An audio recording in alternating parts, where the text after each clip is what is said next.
നമ്മൾ എന്തൊക്കെയാണ് കുക്ക് ചെയ്തതെന്നുള്ളത് നോക്കാം. പിന്നെ കുഞ്ഞു കുഞ്ഞു കാര്യങ്ങളും കൂടെ ഉൾപ്പെടുത്തിയിട്ടുള്ളൊരു വ്ളോഗാണ് കേട്ടോ. ബ്രേക്ക്ഫാസ്റ്റ് ആയിട്ട് നെയ്പത്തിരിയും ബീഫ് കറിയായിരുന്നു. നെയ്പത്തിരി എൻ്റെ ഫേവറേറ്റ് ആയിട്ടുള്ള ഒന്നാണ് കേട്ടോ. പക്ഷെ എപ്പോഴൊന്നും ഉണ്ടാക്കാറില്ല, എണ്ണയിൽ പൊരിച്ച കടിയല്ലേ. ഉണ്ടാക്കി കഴിഞ്ഞാലോ നോൺ സ്റ്റോപ്പായിട്ടാണ് കഴിക്കുക. അത് കറി ഉണ്ടെങ്കിലും ഇല്ലെങ്കിലും അങ്ങനെ തന്നെയാണ് കേട്ടോ. ബ്രേക്ക്ഫാസ്റ്റ് കഴിഞ്ഞൊന്ന് സ്റ്റിച്ച് ചെയ്യാനൊരു മൂഡുണ്ടായിരുന്നു കേട്ടോ. സാധാരണ സ്റ്റിച്ച് ചെയ്യാനിരിക്കാൻ ഭയങ്കര മടിയുള്ള ഒരാളാണ് ഞാൻ.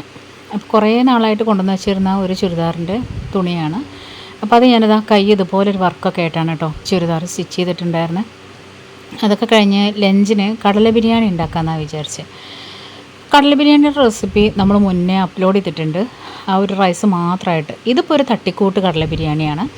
നമ്മൾ സാധാരണ ബസ്മതി റൈസോ അല്ലെങ്കിൽ കൈമ റൈസൊക്കെ വെച്ചിട്ടാണ് ഉണ്ടാക്കാറ്. ഇന്നിപ്പോൾ ഇത് പച്ചരി ഉപയോഗിച്ചിട്ടാണ് കേട്ടോ ഉണ്ടാക്കിയിട്ടുള്ളത്. അതുകൊണ്ടാണ് ഞാൻ തട്ടിക്കൂട്ട് ബിരിയാണിയാണെന്ന് പറഞ്ഞത്. ഉള്ളിയും തക്കാളിയും പട്ട ഗ്രാമ്പൂ ഏലക്കായ എല്ലാം വഴറ്റി അതിലേക്ക് വേവിച്ചെടുത്തിട്ടുള്ള കടലയും റൈസും അതിനകത്തേക്കുള്ള കടല വേവിച്ച വെള്ളം ഒക്കെ ചേർത്തിട്ട് തയ്യാറാക്കിയെടുത്തൊരു ബിരിയാണി. അടിപൊളിയാണ്, കുട്ടികൾക്ക് ഏറെ ഇഷ്ടമായിട്ടുണ്ടായിരുന്നു. പിന്നെ വൈകുന്നേരം ആയപ്പോൾ പിറ്റേ ദിവസത്തേക്കുള്ള ഇഡ്ഡലിക്കുള്ള ബാറ്ററാണ് നമ്മൾ അരച്ച് റെഡിയാക്കി എടുക്കുന്നത്. അപ്പോൾ പൂ പോലുള്ള ഇഡ്ഡലി എങ്ങനെയാണ് തയ്യാറാക്കുന്നത് എന്നുള്ളതിൻ്റെ ഒത്തിരി വീഡിയോസ് നമ്മൾ മുമ്പ് അപ്ലോഡ് ചെയ്തിട്ടുള്ളതാണ്. അപ്പോൾ അതിൻ്റെ റെസിപ്പി ഞാൻ ഇതിൽ ഉൾപ്പെടുത്തിയിട്ടില്ല. വൈകുന്നേരം ചായക്ക് പലഹാരമായിട്ട് പഴംപൊരിയാണ് കേട്ടോ റെഡിയാക്കി എടുത്തത്. നല്ല ക്രിസ്പി ആയിട്ടുള്ള പഴംപൊരിയാണ്. എനിക്ക് ഏറ്റവും ഇഷ്ടമുള്ള ഒരു സ്നാക്കും കൂടിയാണ് കേട്ടോ പഴംപൊരി. ഇതും ഈ പറഞ്ഞതുപോലെ നന്നായിട്ട് എണ്ണ കുടിക്കുന്നതുകൊണ്ട് വല്ലപ്പോഴാണ് ഉണ്ടാക്കി കഴിഞ്ഞാൽ നന്നായിട്ട് കഴിക്കുന്നുള്ളതുകൊണ്ട് തന്നെയാണ് കേട്ടോ വല്ലപ്പോഴും ഉണ്ടാക്കുന്നത്.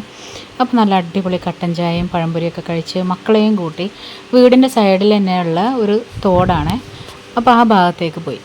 തോടും പാടവും ഒക്കെ ആയിട്ട് എനിക്കിങ്ങനെയുള്ള ഭാഗങ്ങളൊക്കെ കാണാൻ വേണ്ടിയിട്ടൊക്കെ ഭയങ്കര ഇഷ്ടമാണ് കേട്ടോ.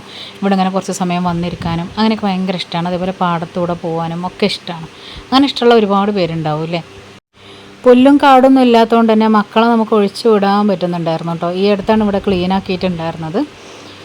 അപ്പോൾ നല്ലൊരു എന്താ പറയുക അറ്റ്മോസ്ഫിയർ തന്നെയായിരുന്നു. പിന്നെ മഴ ഇങ്ങനെ വരാനായിട്ട് നിൽക്കുകയാണ്, ഇളം കാറ്റുണ്ട്. അപ്പോൾ ഒക്കെ കൂടെ ആയിട്ട് നല്ല ഒരു വൈകുന്നേരം എന്ന് പറയുന്നത് നല്ലൊരു അടിപൊളി വൈകുന്നേരം തന്നെയായിരുന്നു കേട്ടോ.